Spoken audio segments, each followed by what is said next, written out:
সম্মানিত ভাই এবং বোনেরা, আসসালামু আলাইকুম। আশা করি আপনারা সবাই ভালো আছেন। আজকে আমি আপনাদের সঙ্গে শেয়ার করব আপনারা কিভাবে আপনার দেশি মুরগির বাচ্চাগুলো অর্থাৎ আপনার দেশি মুরগির বাচ্চাগুলোকে কিভাবে আপনারা দ্রুত বড় করবেন এবং সুস্থ রাখবেন। কিছু নিয়ম পদ্ধতিতে আমি আপনাদের সঙ্গে শেয়ার করব।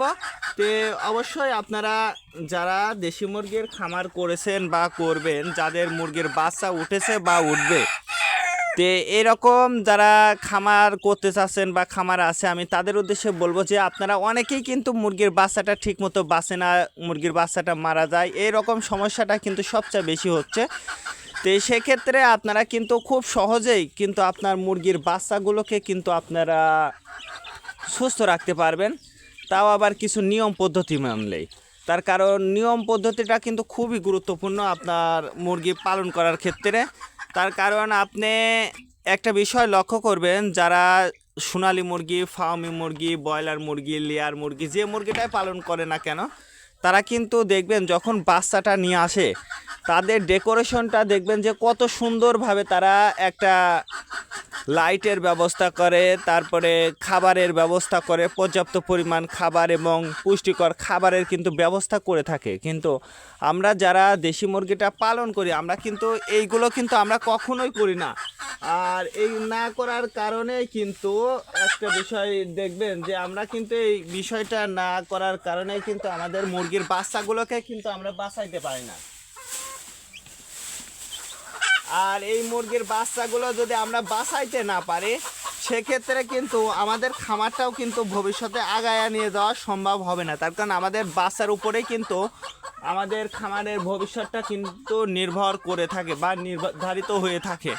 তে খুব সহজে আমরা যদি কিছু নিয়ম পদ্ধতিটা যদি মানতে পারি, যেমন আপনি বলেন, আমি বলবো যে যেমন আপনার মুরগির বাচ্চাটা যখন উঠবে বা একদিন, আজকে যদি বাচ্চাটা ওঠে সকালবেলা, লাস্ট বাচ্চাটা উঠেছে সকালবেলা, তে আমরা কিন্তু ওই বাচ্চাটাই কিন্তু আমরা ধরেন 2টা বা 3টার দিকে কিন্তু ওই বাচ্চাটা কিন্তু আমরা আবার ওর মার সঙ্গে কিন্তু ছেড়ে দিচ্ছি।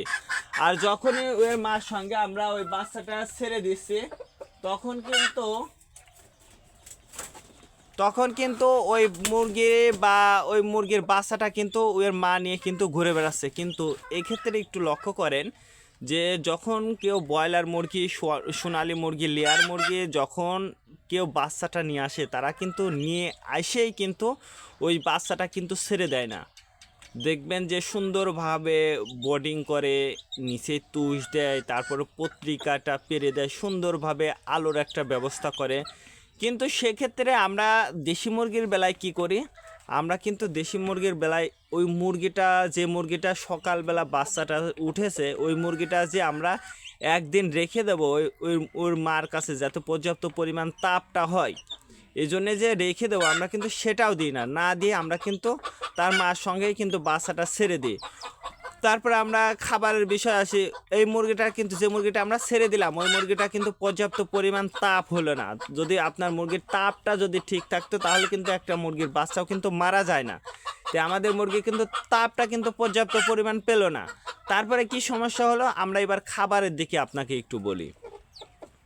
তে আমরা যারা গ্রামে বসবাস করি, আমরা কিন্তু দেশি মুরগির যে খাবারটা দিই, আপনারা একটু লক্ষ্য করবেন যে আমরা কিন্তু পুষ্টিকর খাবারটা দিই না।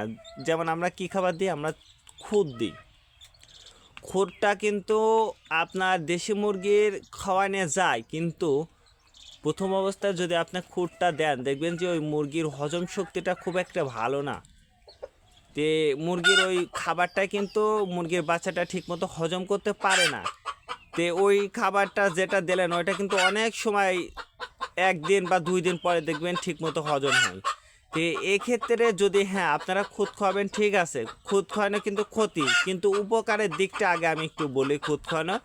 তো ওই খুদটা যদি আপনার 12 ঘন্টা ভিজিয়ে রাখেন, রাখার পরে ওর মধ্যে একটু লবণ ছিটি দিয়ে সুন্দরভাবে মাখাইয়া যদি আপনারা আপনার দেশি মুরগির বাচ্চাকে ওর মধ্যে একটু আদার রস দিয়ে যদি সুন্দরভাবে মিক্স করে যদি ওইটা একটু শুকায়া যদি আপনি পুনরায় যদি আপনার দেশি মুরগিকে খেতে দেন, সেক্ষেত্রে দেখবেন যে আপনার মুরগিটা কিন্তু ভালো থাকবে, সুস্থ থাকবে।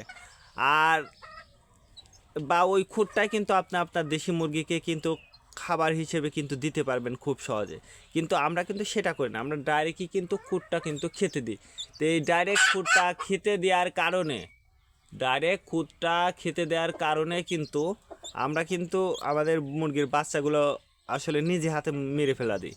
তারপরে যে বিষয়টা খাবারের বিষয় বলবো, যে আমরা কিন্তু যে যখন ব্রয়লার মুরগি নিয়ে আসে, দেখবেন যে ব্রয়লার মুরগির ফিড নিয়ে আসে, সোনালী মুরগি নিয়ে আসলে সোনালী মুরগির ফিড নিয়ে আসে, কিন্তু আমরা কিন্তু যখন আমাদের মুরগির বাচ্চাটা ওঠে তখন কিন্তু আমরা এই খুদ খুদটাই কিন্তু দিই। আসলে অল্প কয়টা যদি আমরা হাফ কেজি এক পোয়া যদি ব্রয়লার মুরগির ফিডটা নিয়ে এসে যদি আমাদের মুরগিগুলো যদি খেতে দিই, দেখবেন যে আলহামদুলিল্লাহ আমাদের মুরগিগুলো সুস্থ থাকবে, ভালো থাকবে।